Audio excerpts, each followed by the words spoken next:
안녕하십니까. 토지 투자와 개발 강의하는 고상철입니다. 자, 우리 지난 시간에 분명히 용도 지역이 뭐냐, 지목이 뭐냐, 이것도 구분 못하면 땅 사지 말라고 했잖아요. 오늘 투입니다. 투. 뭔 투냐면, 일단 이 용도 지역하고 지목이 뭔지 난 대충 알았는데, 하나하나 이제 세부적으로 아셔야 되는데, 그거를 강의하다 보면 여러분 강의 듣는 거야. 중요한 게 내가 갖고 있는 토지가 어떻게 되는지 딱 보고, 그 다음에 이 땅은 뭐에 쓰는 물건인지 내가 판단을 하는 거예요. 그런 걸 하기 위해서 이제 뭘 확인해야 될 거냐. 자, 용도 지역하고 지목을 내가 알고 싶어, 내 땅에. 그럼 내 땅에 대한 뭘 아셔야 된다고 그랬죠? 집원 알아야 돼요.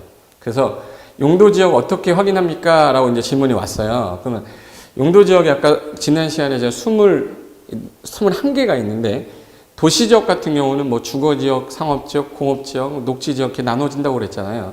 그럼 제가 사례를 하나 들어서 일단 용도 지역을 확인하기 위해서 우리가 제일 먼저 할 일, 뭘 뜯어봐야 돼요? 토지용계 확인서를 뜯어봐야 됩니다.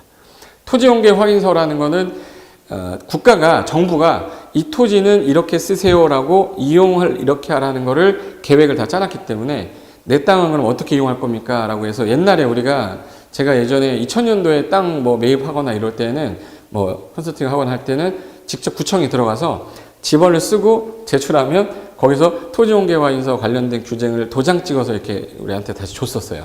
근데 이 작업을 하는 게 매일 막 3건, 4건의 땅에 대해서 확인을 해야 되는데 불편하잖아요. 그래서 2006년도에 그걸 전산화 작업을 다 해서 인터넷 사이트 여러 군데에서 확인할 수 있게끔 올려놨습니다. 그래서 내가 필요하면 스마트폰을 써도 되고 아니면 인터넷 홈페이지에 들어가서 하셔도 되는데, 그 관련된 것들을 어떻게 확인할 거냐. 그러면 내가 토지용계 확인서를 확인하기 위해서 제일 먼저 해야 될 일이, 그러면 사례를 한번 제가 해볼 테니까 이 사례를 보면서 이렇게 하면 되는 거구나 라는 것만 아시면 돼요. 그럼 예를 들어서 제가 인터넷 사이트를 하나 보여드릴 테니까, 제가 지난 시간에 밸류맵이라고 해서 땅값도 모르면서 땅 사지 말라고 했던 그 강의 있었죠. 그때 우리가 제 카페를 한번 들어갔었던 적이 있을 건데, 다시 한번 상기하는 화면에서 제가 한번 가르쳐 드리겠습니다. 자, 여기 네이버 가서 고상철 토지투자라고 치시면 고상철 교수의 토지투자와 부동산 군법 스터디라는 카페가 나올 건데, 이거를 클릭을 딱 하시면 화면이 뜨면서 이걸로 바뀔 거예요. 자생인 놈 하나 나왔잖아요. 네.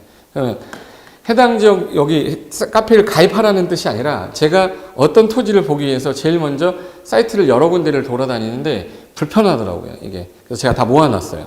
그래서 쭉 내리시면은 토지 관련 사이트 해가지고 제가 여기 모아놓은 건데, 그 중에서 제가 아까 토지용계 확인서를 발급하기 위해서 가는 가장 먼저 들어간 사이트가 이 토지이용규제 정보 서비스라는 국토교통부에서 만든 그 사이트예요. 어플로도 있고. 그래서 여기하고 일사편리라고 부동산 정보 조회 시스템이라고 해서 지자체별로 관리하는 거예요. 쟤는 건축물 대장까지도 같이 볼 수 있습니다. 그래서 요거라는 거. 그리고 이제 지역이 어떻게 생겼는지 궁금할 때 보는 게 다음 지도인데, 제가 땅을 하나 찍어 본 다음에 확인 한번 해보겠습니다. 자, 다음 지도 누르시면 화면이 바뀔 거예요. 자, 지금 현재 맨 처음 화면에 다음 지도를 제가 왜 쓰냐면, 네이버보다는 다음이 먼저 시작을 했기 때문에 축적된 노하우나 자료들이 더 많아서 정부도 다음 걸 끌어다 습니다. 그래서 쓰는 건데, 여기 위에 보시면은 지적 경계라는 게 있고 스카이뷰라는 게 있어요. 난 이 상태로 안 보고 하늘에서 본 걸로 보고 싶다 그러면 스카이뷰로 바꾸시면 돼요. 그럼 이제 이 상태에서 어디는 아파트고 어디는 아파트고 여기는 또 단독주택이죠. 그럼 여기 맨션이 있다는 얘기는 1종 일반 주거일 확률이 되게 높아요. 근데 아파트가 있다? 그럼 2종 일반이나 3종 일반 주거일 확률이 되게 높아. 그럼 이거를 궁금하다 그러면 지적 경계라고 되어 있는 걸 한번 클릭해 보시는 거예요. 자, 딱 보니까 여러 가지가 나왔는데, 학교는 2종 일반 주거로 거의 대부분 나오거든요. 근데 여기 보니까 3종 일반 주거니까 아파트, 고층 아파트가 들어선 거고요.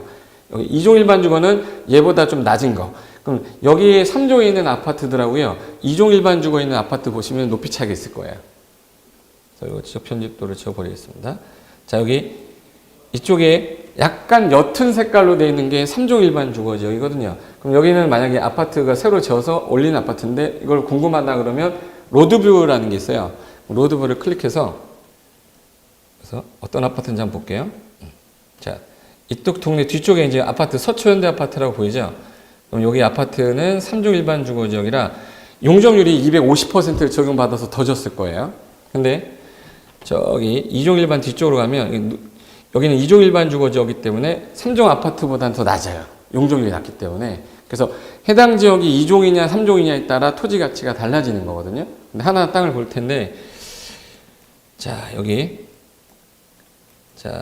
있는 건물이 하나 있는데 이 건물의 주소를 좀 알고 싶다 그러면 요거를 화면을 끄고요. 난 이 건물의 위치를 알고 싶다 그러면 여기서 오른쪽 마우스 오른쪽 버튼을 누르시면 여기 주소 보기라고 나올 거예요. 여기 주소 보기를 누르면 여기 서울 서초구 서초동 1630-5가 주소가 되는 거예요. 이 건물에 있는 땅의 주소인데 얘는 어떤 용도 지역을 갖고 있냐? 그럼 이제 아까 전에 말했던 국토교통부 사이트를 가서 간단하게 일단 볼게요. 서초동 1630-5 여기 누리스도 되고요. 이사편리도 있는데 이사편리는 건축물 대장까지 나오니까 여기서 한번 보겠습니다. 자, 여기 보시면 서울시 서초구 서초동 16305 자, 그럼 여기서 제일 먼저 우리가 이제 화면에 뜨는 게 토지 용계 확인서부터 볼게요. 자, 도시지역 안에 들어있는 2종 일반 주거로 되어 있는데 지목은 되니 건물을 바로 올릴 수 있는 땅으로 건물이 있거나 건물을 올릴 수 있는 땅이에요. 면적은 1491제곱미터니까 한 얼마 450평 정도 되겠네요. 450평 정도 되는 땅에 현재 가축사육 제한과 기타 법률에 대한 규제가 있는데 이거는 제가 차근차근 나중에 설명을 드릴게요. 현재 우리는 2종 일반 주거지역인데 여기는 용도지구나 용도구역은 없어요. 특정한 구역이 없기 때문에 2종 일반 주거지역으로만 쓰면 된다.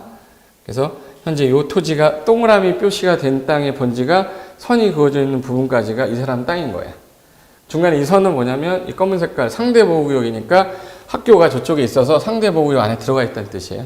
그래서 이 땅인데 여기 한 450평 정도 되는 땅에 지금 건축물 대장을 보니까 자, 이 건물이 1984년도에 지은 건물로 현재 뭘로 쓰고 있냐면 근린생활시설로 쓰고 있어요. 근데 건폐율을 50을 썼고 용적률을 71% 썼다는 얘기는 예전에 이거 지을 당시에 2종 일반 주거가 아니었었어요.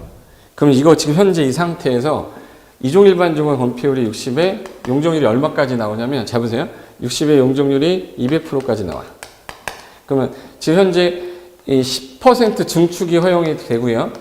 지금 현재 130% 정도를 더 질 수 있어. 대지 면적에.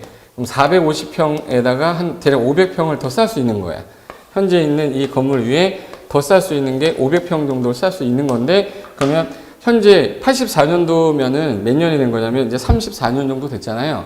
그럼 만약에 리모델링을 하겠다 그러면 이 정도 올릴 수 있고 철거를 하게 되면 새로 짓게 되면 다 밀고 새로 건물을 지을 때 지금 현재 450평 땅에 60%를 적용해서 200%까지 지니까 더 큰 건물 질 수 있는 거지. 우리 그런 걸 예상하려고 토지용계 확인서를 보는 거예요.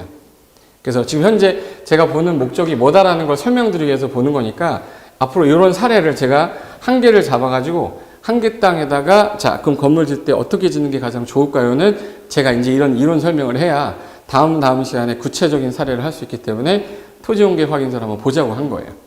토지용계 확인서를 먼저 본 이유는 이 땅이 2종 일반 주거로 되어 있으니 2종 일반 주거에 허용되는 것들만 해라. 어떤 게 허용되냐라는 것들만 찾아내면 되고요.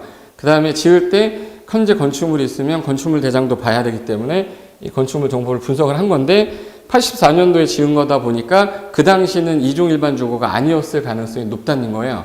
용도 지역이 아마 1종 일반 주거였는데 바뀐 거겠죠. 2종 일반 주거로 바뀌었기 때문에 토지 가치는 올라갔을 거예요. 그때 보는 게 개별공 시가입니다. 자, 개별공 시가가 있는데 지금 현재 2000년도 이후부터 280만 원대에서 1제곱미터당 개별공 시가가 지금 900, 그러니까 1000이죠. 300인데 1000이면 거의 얼마가 오른 거예요? 3배는 올랐죠. 3배. 개별공 시가 3배가 올랐다는 얘기는 시세는 이 개별공 시가에 보통 2.3배 정도, 2.5배 정도가 올라요. 보통 2배만 해도 벌써 6배가 올랐다는 거예요. 그러니까 땅은 왜 사야 되는지에 대해서 이런 것들이 보여주는 거예요. 그리고 그게 도심 지역이기 때문에 상승률이 높았던 거고 도시가 아닌 지역은 이것만큼 올라가진 않았겠죠. 그럼 어느 정도 선에서 샀어야 되는 게 가장 좋은 거냐? 그런 것들에 대한 분석을 하기 위해서 토지의 이용 상태, 현재 그 주변의 상황, 그다음에 개별 공시가 오름세 이런 것들 여러 가지 검토해서 토지를 매입할 건지 말 건지 판단을 조금씩 하는 거예요. 이건 아주 기초적인 부분이기 때문에 앞으로 이제 제가 강의를 진행하면서 여러분하고 이제 앞으로 제가 100개, 200개 강의를 찍을 건데 그걸 지금 할 수가 없으니까 이런 것들이 있구나 기초 잡는다고 생각하시고 모든 땅 중에서 내 땅만 한번 검색을 한번 해보셔서 어떻게 이용되어 있는지 확인 한번 해보시기 바랍니다.